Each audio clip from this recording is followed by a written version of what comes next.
I come from a Marwari family, conservative family, where we were brought up with the thought that girls have to just be married, take care of their house, take care of their family, children. Went to the best institute in Delhi. I topped there, and when they saw that, okay, she is a little serious about taking it as a career and a business, they were like, no, it's not allowed. Women in our society don't work. I started with whatever little money that I had saved, and I had friends and family who were in jewelry business, and luckily they supported me. During the growth of this brand, what is the time when you felt like, okay, I think I have to close shop. I don't think this is working. I was like, okay, I'm going on tech. So within 15 days, I rebranded and I launched my Instagram page. I did a very good sales in just 2 months of those COVID time. What Riyash is actually my children's name. So Ribhav and Yashasya. I just sat and I combined that. I was like, okay, Ri and Yash, I just put that together and I was like, I'm just going for that. And you want jewelry in it? Riyash Fine Jewels.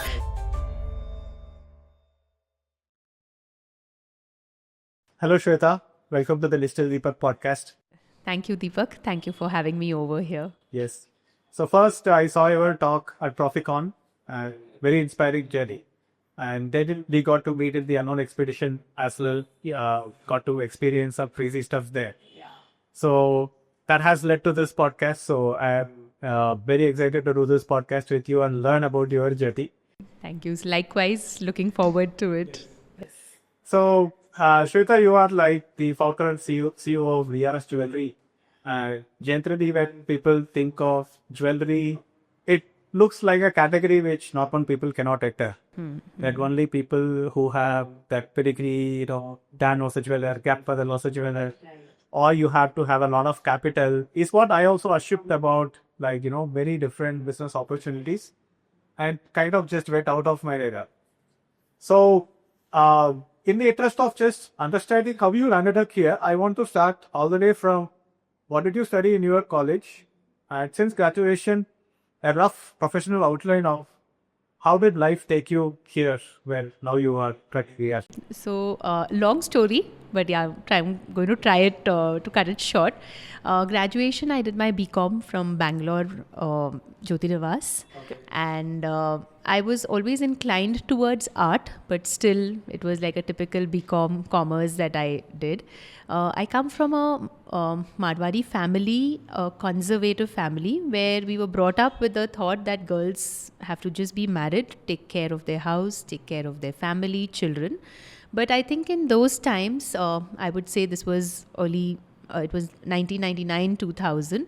So girls had started working. And so we could dream of it and somewhere get a little hope that, yeah, we will be allowed to work or we can work. But it was not that case in my family. But I had my dreams, I had my buried dreams, and I was very inclined towards art design and wanted to do jewelry designing. We had career counselors in our colleges always. So that came up to that, you can do jewelry. And I was like, okay, I love jewelry because we had seen our grandmothers and my mom having beautiful jewelry and just loved them that time. So that's how I was inclined towards jewelry. Got married and my in-laws did support me and they said, yeah, why don't you study jewelry? Went to the best institute in Delhi. And the top institute, IIGJ, and I did my jewelry designing there. I topped there, and when they saw that, okay, she is a little serious about taking it as a career and a business, they were like, no, it's not allowed because women in our society don't work. I was like, okay, fine, because we were brought up with that. So I went into my family and going ahead, but kept my dream alive somewhere deep down with whatever creativity I could with my family and friends, which was very simple, like, even like table laying or decoration or packaging. You always had that aesthetic sense. So kept it alive, build my network in that, and people loved what I was creating.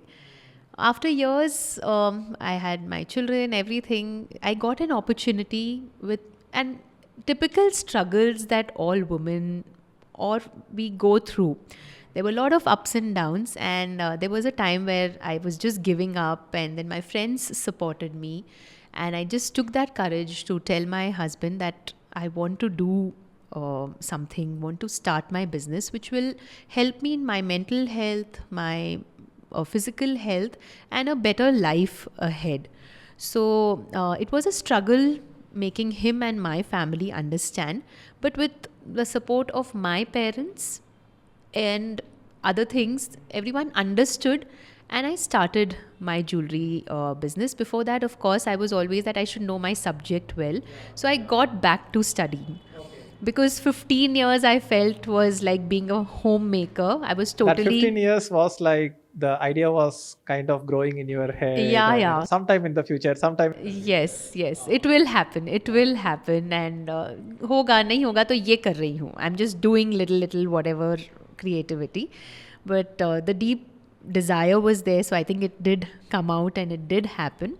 So I studied jewelry again. I did my designing. I did my manufacturing. I also did finance business, the jewelry finance, how it has to be managed and how it has to be learnt.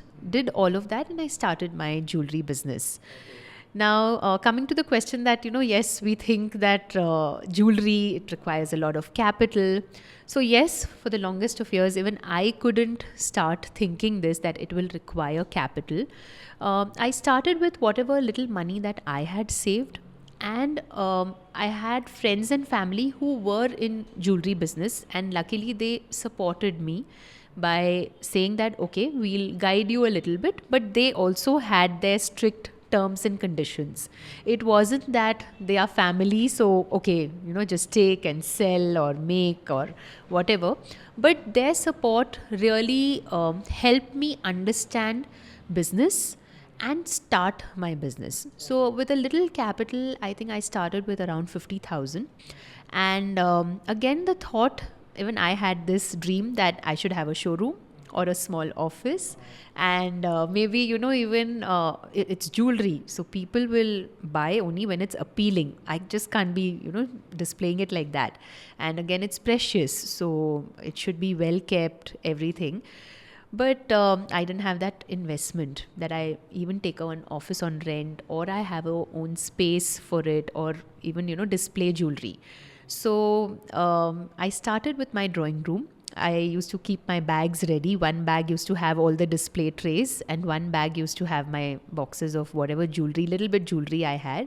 Plus, I had a lot of jewelry designs on my phone. And that's how, when clients used to come in whenever I started, they were like just first few. It wasn't like, plethora of clients coming in, but we started with just first few. And I used to just show them in my drawing room on the table. I used to carry my bags all the time when they used to come. I used to show it to them. And that's how it started. Let me also try to understand this a little bit on how the process works. That, okay, if a client comes in, they look at a design, like, I want a jewelry piece like this. Yeah. You have to give it for making order to somebody else. Yeah. So we can do this. Either I have my own karigars. So when I started, I did not have my own karigars, and I got it made from the person whom I knew. Okay. So I showed them the design. I said that you can order this, and I got it made. And slowly, when I started doing my field work, I started knowing and understanding about the karigars, the manufacturers, because I had done my manufacturing. So all that then helped me. And then over the time, I got my own karigars and started getting it made. That Karigars are the people who actually make the melt the make metal the and make the melt, jewelry. Okay, nice. craft nice. the jewelry. Yeah. Yes. So, how long has it been since you started the Riyash brand, and what's the story behind the name Riyash? Yeah, so it's almost 9+ years. Oh wow! Okay. And when it's very interesting story, a short one. When I was keeping the name, so my husband told me ki, I was like, I don't remember what names I was keeping, but I was just putting down some names, and he said, no, you see, you have Muthoot Gold, or you have Kundan Jewelers, you have PC Jewelers. So you should have something like that in the name, unique, or which should relate. Like Kundan is something about Kundan is a stone in jewelry. Okay. So you'll understand that, okay, when the person listens to the name, they should know that, okay, they're going to a jewelry showroom. So I said, no, I'm not liking that. I'm just not resonating with it. And what Riyash is actually my children's name. So Okay. Ribhav and Yashasya. Oh, wow. So I just sat and I combined that. I was like, okay, Ri and Yash, I just put that together. And I was like, I'm just going for that. And you want jewelry in it? Riyash Fine Jewels. Nice. So the Fine Jewels shows it all that it's a jewelry Uh-huh. brand. So let's keep it Riyash Fine Jewels. Yeah, that's how it. Nice. My dad also named his construction company as DV Builders because Yeah. I'm Deepak, my brother is Vikram. Yeah. So DV Builders. Yes, It becomes yes. an easy way to Easy way, and I make a think decision. somewhere there is an emotional Yeah, connect with it. to the brand. Yeah. Over the years, we feel it even more, and Yes. it's really close to my heart. Nice, Yeah. nice. Yes. So during the growth of this brand, what is the time when you felt like, okay, I think I have to close shop. I don't think this is working. So what was the most intense moment and how did you feel? How did you overcome it? Yeah, so I never wanted to close. It never came to me as whenever the tough times came, I'm going to talk about it. But it was not like, oh, I have to close it. I was like, ab kya karoon? What do? I need to go ahead. I am not going to close it Yeah. because I had started this with great difficulty and there was no looking back. I was very confident and touch wood, for years to go also, I know universe and God is with me. This brand is never going to be closed. It was like how to go ahead. What do I do that we have to go ahead? So the major point was COVID time. It was just 3 years into my brand. And of course, when I started doing jewelry, I was just doing little bit of business. It was not like business.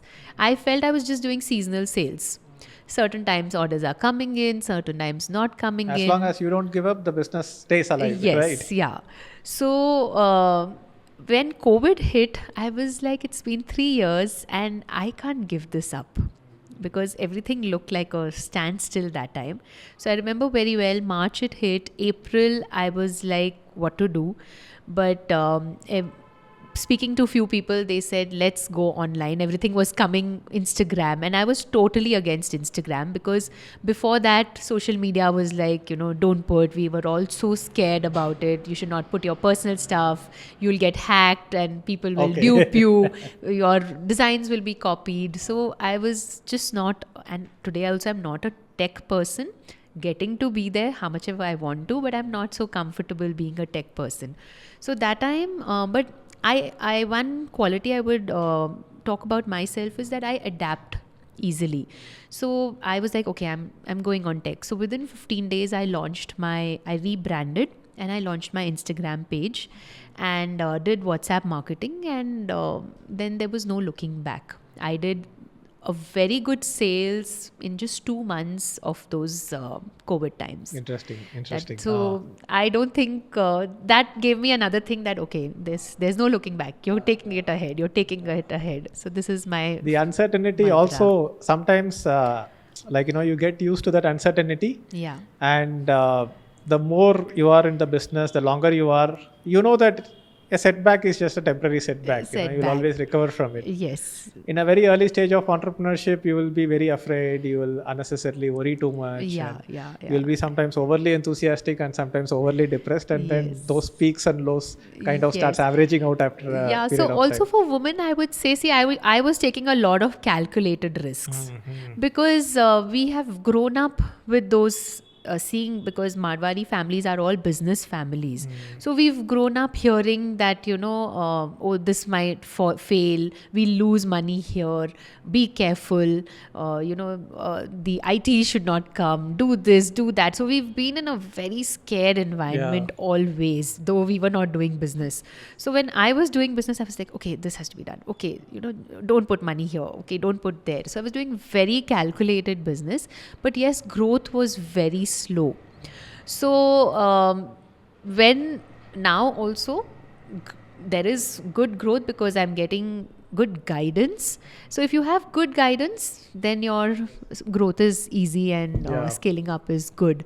But otherwise, it was very calculated risks that put money very carefully wherever you're putting, and that's how it was. Yeah. Everybody has to take the risk, but at the same time, if the risk plays out positively, then you gain.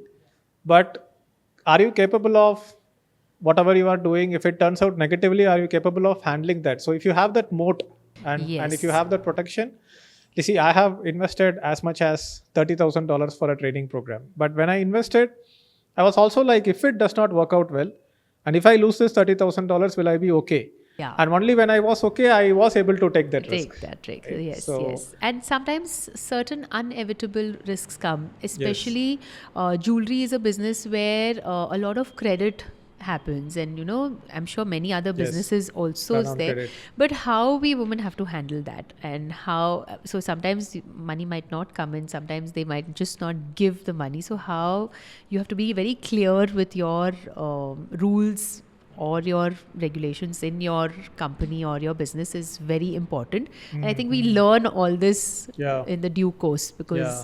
nothing is taught. So yes, this yes. is how we go ahead. Exactly. Yeah. Exactly. In terms of getting guidance for your business growth, and I know that you are part of Rajiv Talreja's training program, Yeah. and I saw your speech at Proficon. Yes. So, how did Rajiv Talreja's training specifically, or in general, because a lot of business owners think that it's just about having capital or just about being courageous, and then they kind of just sink the capital somewhere and then they lose money. Yeah. And sometimes a lot of business owners are arrogant, thinking that I know what I am doing, I don't need guidance. Yeah. Sometimes you have to humble down yourself and say that, okay, this area I need some guidance, Yeah. and I will pay a coach or a trainer. Yeah. So how did that work out for you, and how important was your entire learning journey through these training programs for your business growth? So for me, and especially, I would talk about being a woman. The day I started business also, I was always seeking guidance, because I think that 15 years gap was there. The confidence wasn't there. And a year or two into business, I understood that I'm just making a product and selling it. I'm living my passion, but I'm not actually not, I don't know how to do business. And business is not only about making your product or giving your services. It's just not about that. It's more than that. Yeah. And that I understood, and I was like, how do we do it? I don't know. I didn't know how to maintain those kind of books in accounts. I didn't know how to scale up my business, how to network, where to meet, what to do was always a question. And I felt the men in the house or my surroundings were not taking us so seriously. They were like, that saying that goes, घर की मुर्गी दाल बराबर, that क्या करेगी, ठीक है कर लेगी ना, not so serious, ठीक है करना है. Because, and I was like, I want to do a business, a good business. So I started approaching a lot of coaches, doing a lot of courses. Due time, learned quite a bit of things here, there, but never got something substantial from them. Of course, due respect to everyone that I did learn quite a bit from everyone, until I stumbled on Rajiv Talreja's courses. Of course, the 99 one, which everyone talks about, the business success workshop. And that was like as if he's talking about my story. And I when I heard everyone saying that everyone's story is that, I was like, okay, then he knows something. So I did that, and then I went on to do his other programs, and I saw that actually he and his community is the one who's really teaching business. And also after I joined his workshops, this myth was cleared that only women need help. It's, I think, all businesses need help. So learned a lot in that, and he helped me structure my business, proper systems, gave me a goal, gave me a path. That was what I was seeking. I did not know where to go ahead. I was just mindlessly going कि business करना है, ठीक है, कैसे करना है, क्या करना है. It's just not about showroom or hiring people, but how do we train them, how to get the optimum about from them, having those goals, achieving those goals. So a lot of things really opened up, and really, really, truly grateful to Rajiv Talreja, Karan Hasija, their community of where Riyash is today, of where I am today. I think I'll be indebted all my life. The biggest thing, about business is that the business is like a human body. It's like an organism. Yeah. If one part of the business does not work, then everything crashes, right? Yes. You have HR, you have marketing, you have leads, you have sales, you have procurement, you have to do negotiation, then you have to do compliance. Yes. Take one thing away from it, then the whole thing And all stops, these right? words were like alien to me, and I Yeah. was like, what, my business doesn't have all of this, and I Uh-huh. don't need it, or do I need it? So these words were like, only big houses maybe do it. These were the things for me, and I think it's for most of the women's. Yeah. When we come to these women small businesses, I think all these words are like Alien. we feel, can we even think of hiring HR and having those kind of procurement, negotiation, sales team? Can we think about it? But yeah, now actually we can think about it, and we should. It's a proper structured way that we can take our businesses ahead. And the entrepreneur's skill is to put all these elements together and put all these people together Yes. and make sure that the thing as a whole is way bigger than the sum of its parts. Yes. And I think that is a work of art in itself, right? Like, to make sure all these elements Truly. kind of like, work together and, work in sync and work in rhythm. Yeah. And, sometimes you have to slow down, sometimes you have to speed up. And then if you try to speed up during the wrong time, then you might die. If you slow Yes. down during the wrong Yeah. time, then you might die. So that's of course Yeah. fate, destiny, and of course the way you're doing it. And Yes. as I spoke about the risks that we take. Yeah. But yeah, at least we have mentors guiding us Yes. and showing us the path. Yeah. Yeah. Yeah. All right. So let's talk a little bit about Unknown Expedition and Yeah. use this opportunity without obviously revealing a lot of these finer details, because what Yeah. happens in the boot camp Boot camp stays in the boot camp. boot camp. Yeah. I will tell you about what changed for me. What are the things that I took away from this expedition. First thing, definitely a great circle of friends and network. Yeah. And friends and network, at a particular level of sophistication, maturity, Yeah. and confidence and humbleness at the same time, right? Like sometimes you go to, let's say, Harvard or Stanford, and it's not the content that you go there for. Yes, there are good content, good books, good professors, but getting into that is so difficult. So you get to meet a certain cadre of people who have crossed that particular threshold, whether it's an Yes. entrance exam or whether it's the affordability Right. or the motivation to get there. Right. And that becomes like a good friend circle for life, Yeah. right? Yeah. So people who have joined this program need to be at a certain level of maturity in their life to forget about being able to afford that program. There will be plenty of people who can afford a program like this, Yeah. but seeing value in such a program, because obviously my family members and parents were like, "Oh, you are paying this much for a vacation." I'm like, "No, this is not a vacation." Vacation. Yeah. Yeah. Then what is it? Like, I don't know. Exactly. It's unknown. That is the question. but like to have that perception to value this, Yes. right? A lot of people don't even value books. Like how many adults even read books consistently? Certain people like don't even value online courses, training programs, or workshops, or the time spent in that, and their value system is different. Yeah. What they value is different. They might put value to commodities, or sometimes they put value to ego driven things like buying a car. They will buy a 30 lakh car. That's a lot Yeah. of value for them. Yeah. But obviously, for me, I used to be that person. I'm like, Mercedes Benz chahiye, that should be the life goal. Right. And BMW chahiye. Right. Now I feel like, yes, I will at some point get that, but it's Right. not like the primary goal of my life, Right. because the value derived from that is to just show it off to other people Right. and get that feeling that I am successful, right? Right.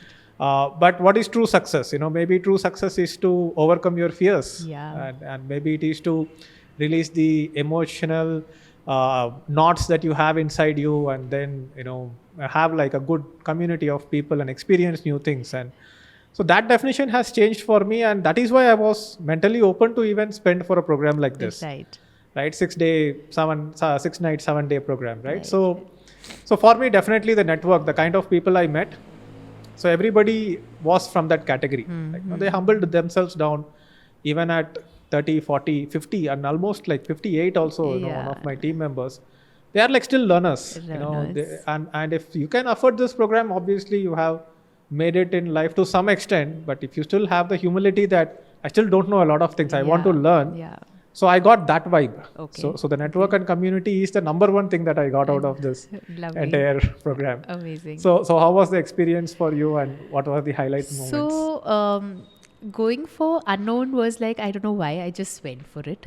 And till the day I was going, I said, I don't know why I'm going. What am I seeking there? Or I was like, okay, everything is unknown. I just know the team. I don't know anyone else, and I'm just going there. Let's see. Because I just blindly trusted. And what Rajiv also said there, truly believe in that everyone who was there because of the divine timing, or they needed it and they were meant to be there. So that was really profound for me, and that was like, okay, yes, that is why I'm here. Being back, of course, see, I add to you, I'm with you that we had a big family, more Yes. than family, I think. Yeah. All the 60 plus that we've had there are more than family to us now. I don't think, it's wrong to compare, but this is more than the existing family that we had. We were talking about, our first circle, second circle, Yeah. third circle. This has become the first circle now. More than first for me. This yeah. is what I feel. It's my energy center. Yeah. And whenever we are doing the messages, it's like, wow, what an energy. It's like the day is made. I don't know what magic that has, but of course that is magic. And still processing, still understanding that actually, but yes, I somewhere feel it's a truly new life that I've got. My confidence level has gone up even more. I'm very clear with my decision making now is what I'm seeing, but still processing a Yes. lot. Yeah, still processing. I Yeah, have to it's still like, get there. The system got like shaken up a little Yeah. bit, so we have to a lot for me. adjust to the new Yeah. reality. So they're like, okay, you're a new you, and let's Ah. see how we have to adjust in our Yes. existing Yes, environment. yes. So still processing that, Yeah. but this is something which will really stay close to my heart, because it's given me something which I still don't know what What to it is. name Ah, it, ah. but there is something which I have got from here, Yeah, which is yeah. very, very precious. Awesome. Yes, thank I felt like there was definitely a spiritual kind of experience in this place, and a little bit of a reminder that everything in life is temporary and we are always in a state of flux. Yes. Right, and we don't realize that, and we carry our past with us as the baggage, and that identity kind of holds us back from what we could possibly become. Right. And this is also something that needs to be cleansed from time to time.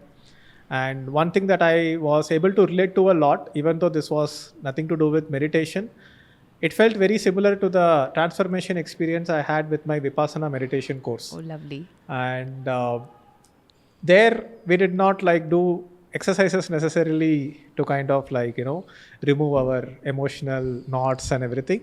It was just meditation. Yeah. And the process was as simple as, don't put anything new in your mind, because in Vipassana you can't talk for 10 days, you can't make eye contact with anyone, Right. you can't use your phone, laptop, you yeah. cannot take your books, and obviously you can sneak it in if you want to, but there is no point in it. Right, yeah. So you just listen to them, and there is like a locker where you put your valuables and everything, and then you get a room assigned, and you have to wake up at 4 a.m. every day, and 4:30 a.m. you have to be at the meditation hall, and you just have to close your eyes and observe your breathing.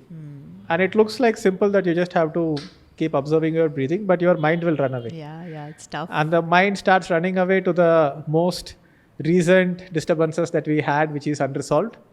And the technique is to just observe it and not react further to it, because in other times we will react to it, right? Let's say it's as simple as mom said something and you're angry at her. Yeah. Like it surfaces in your mind, then you call her and then talk, and then just like muddy water is best treated by leaving it alone, Right. you end up complicating it, Yes, right? You try to yes. go and solve it with somebody by talking to them, Yeah. and then it gets even more Even complicated, more right? complicated, true. So it's like trying to remove the knots in a bunch of wires by being aggressive. It makes it worse. So you observe, then let it go. Observe, let it go. And the best analogy that I could come up with for the process that I observed in Vipassana was to, like, imagine if you open your email inbox and there are like 10,100 emails. Then you will just close the email inbox and go do something else, right? Something else. Because if you go and try to clear out 50 emails, it does not feel like you have done anything. Right. So the mind is like an inbox, and everything that you do every day, keep getting inputs. And some of these inputs are coming with heavy attachments, right? Yeah. So email attachments if you have like heavy files, over time your entire email inbox will be full. And then you can't even receive new emails, right? Start deleting it. So in real life, you might have like a small incident, like let's say you came from your house to here, and then you had a small irritation in the road where, let's say, you were driving and somebody came like almost to hit you. Not a big deal. You will forget it in a few days, right? But let's say your close relative or friend or did something and you're frustrated, and this is like an email which is like unread, right? And it stays in your mind, right? And we don't clear it. We don't take the time to clear it off, right? And we keep adding new emails over a period of time. So even if you meditate for like half an hour every day, it would take you like 6 months to get the same effect that you get in a 10-day Vipassana course where you are like meditating for 10 hours a day. And that's like almost 100 hours in. So that kind of clears the entire email inbox fully. Right. And then you kind of feel light, you feel like, low pressure, and there will be things which you can't do anything about it. And it will be like incidents happened 5 years, 10 years back. And you are still like, carrying some anger or some emotions related to it. So it's as good as, like, let's say somebody did something to you, they said something to you. There was an analogy where they talked about, there was a painter who used to paint a picture of like a beautiful angel, and then he would fall in love with it. And then he would paint a picture of a demon, and then he would start getting afraid of it. Right? But obviously people will say that's foolish. It's just a picture. But that's what we do all the time. The person that we met long back and did something to us, said something to us, might have changed. Sometimes might not even be alive. Right. We just have a picture of them in our head. Yes. And then we keep like, fighting with that picture in our head, not with that person. Because like, as they say, you can never take a dip in the same river twice, because the time you have taken the second dip, the river has changed. Everything is in a constant state of flux. Of course. Right. So that's what I felt like a good reminder in this entire trip, that like your life can be divided into pre-unknown expedition and post-unknown expedition. Right? True. It's like in the historical calendar you have you have like before Christ, and I know. Yeah. So now it's like before COVID and after COVID. Yeah. It's like this is another marker like before unknown expedition, after unknown. Truly. So even when you think about incidents in life or look at some old pictures, you feel like this was before that particular thing happened. Yes. So super fun stuff, and I think not everybody will be lucky to discover it. Forget about affordability. A lot of people can afford this, but it's all in the psychology, right? Yeah, And, it's again, if they're meant to be, they will be there. And if they're not meant to be, they won't be there. I mean, everyone has their own journey. Pretty much everybody can afford 5 to 10 lakhs to spend on a wedding, let's say. Yes, right? Of course. Which means it's just a psychological thing whether you value it or not. Yeah. Interesting. Yeah. So now, until now, I think we all have looked at business as a separate thing and personal as a separate thing. Right. But especially after this expedition, I think we can kind of see the interlink between the two. Yeah. Just like human body is made up of the consciousness, the intellect, and the physical body. All together is what human life is, right? It cannot be like, oh, there is no mind or there is no consciousness, but there is the body. Yeah. Then it becomes a robot. Right. So now that we all experience that, our mental health, personal consciousness, identity, and the business, which is a manifestation and projection of our mental thing, is kind of like indelibly linked. Very truly said. What excites you about the future, about the next 10 years, 20 years? What does the dream look like? And okay, so yes, there are a lot of negative things happening in world all the time, but we entrepreneurs are delusional, and that's how we make these things, right? We are just irrationally optimistic.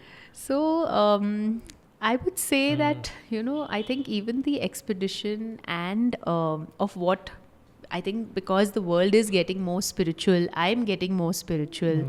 I'm getting clarity about my business now, because I think till last year I didn't have any clarity about my business. I would say right now I'm just going with the flow. Okay.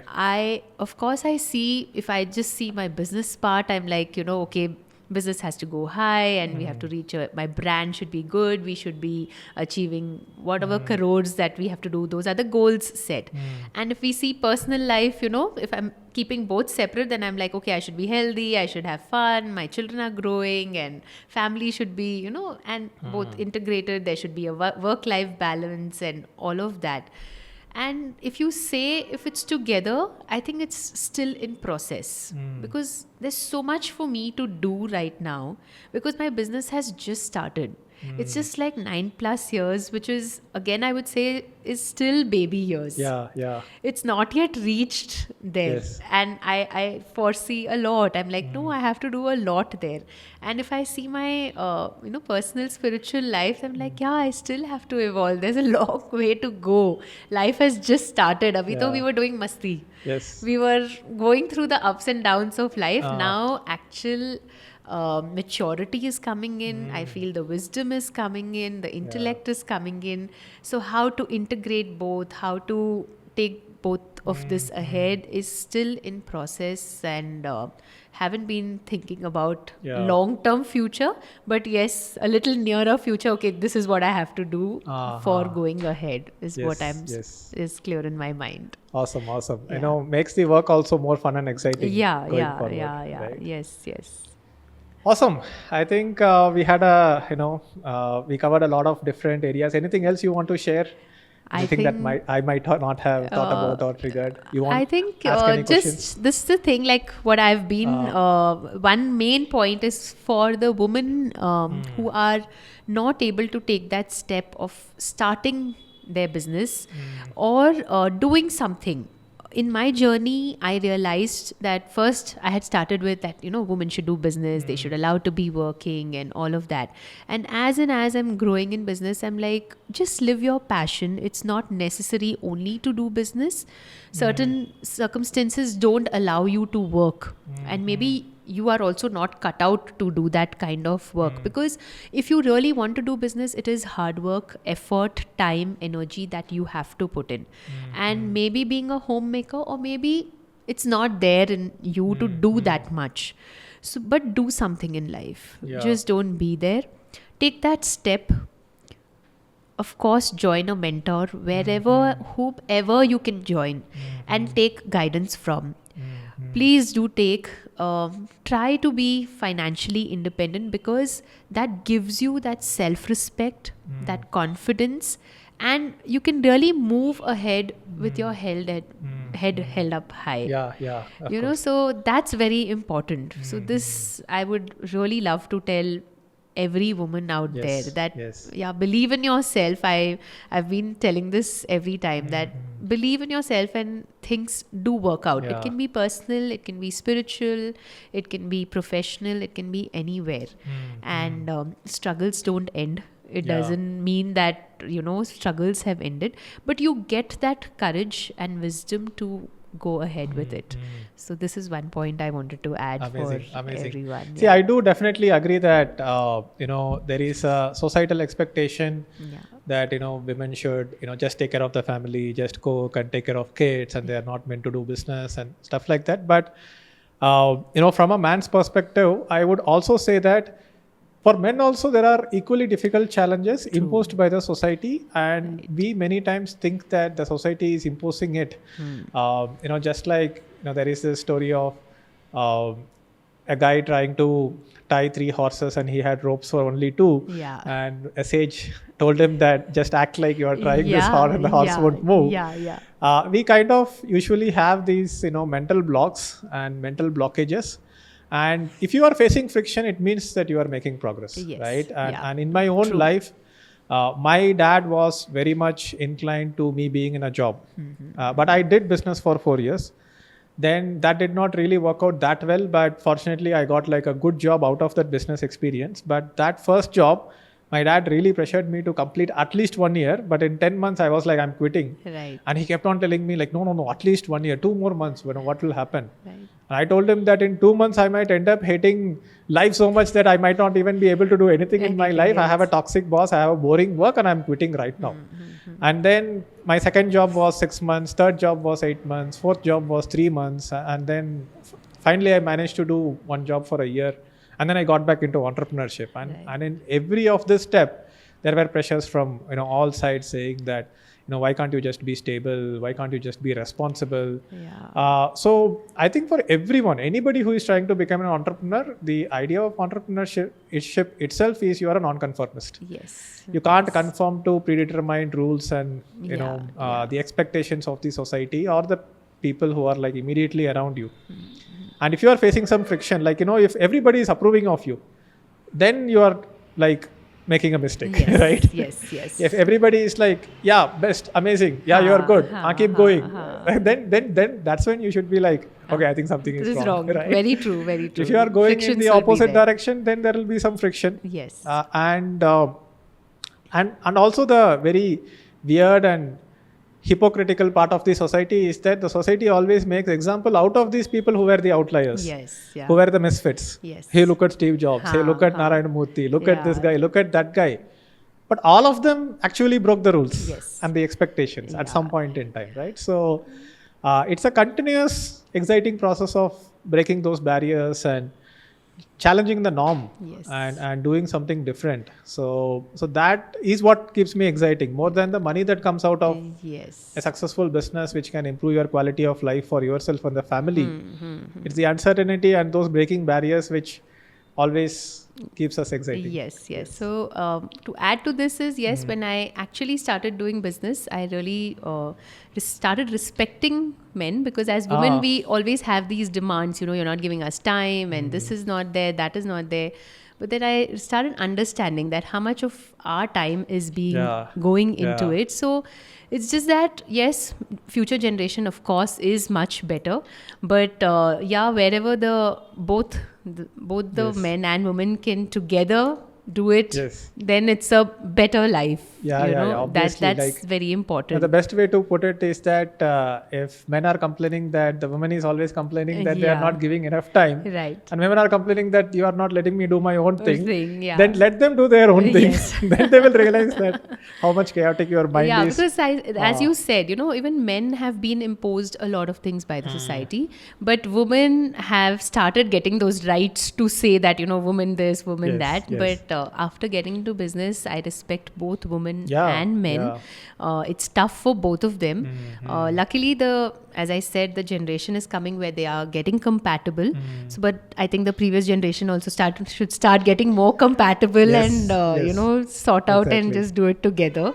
It'll be a better place to live for both of them. Yeah, I mean, like, even men, women, or parents, or the people would have never experienced having 10 different things coming at you at the same time. Yes. Yeah. Arey, salary pay karna hai, arey, credit card due hai, this loan is pending, this I have to do, that I have to do, and it gives you such a level of anxiety. Right.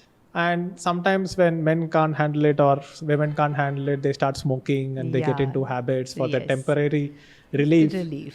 And then overcoming all those habits and then getting back into a little bit of a meditative state where everything around is chaos.